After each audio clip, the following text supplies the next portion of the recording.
the Garden of Eden and the Serpent. When the first rains had watered the earth, God made man.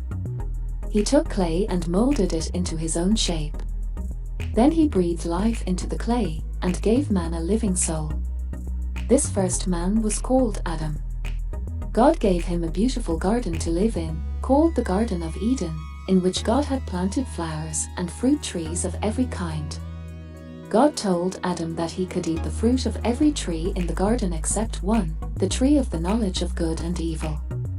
Eat from that tree, God said to Adam, and you will surely die. Adam was content with his life in the garden, but God saw that of all the creatures he had made, only man had no partner. So God put Adam into a deep sleep, and while he was sleeping, God took a rib from Adam's side. From this rib God made a woman, whose name was Eve, to be a wife and a companion to Adam.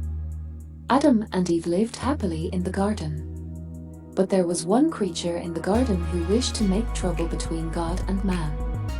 This was the serpent, who was the most cunning of all the creatures God had made.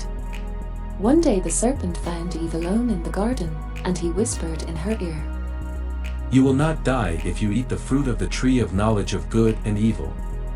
You will understand everything, and you will both be like gods."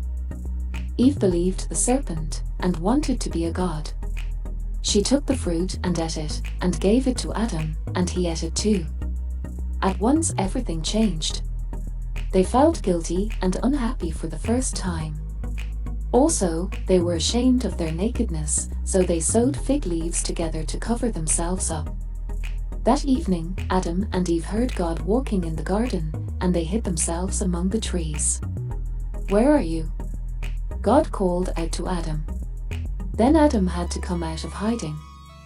"I heard your voice, and I was afraid, because I was naked, so I hid myself." "Who told you that you were naked?" God asked him. "Have you eaten the fruit of the forbidden tree?" "The woman made me do it." "Why did you do it?" God asked Eve. "The serpent made me do it." God grew very angry and put a curse on the serpent. Then he turned to Adam and Eve. "Because you have disobeyed me," he said, "I will send you out of the Garden of Eden into the wilderness, where life will be hard for you. Woman will give birth in pain, and man will have to work hard to raise crops until he dies. I made you out of dust, and will return to dust." So Adam and Eve had to leave the garden where they had been so happy, and God set an angel to guard it with a flaming sword so that they could never return.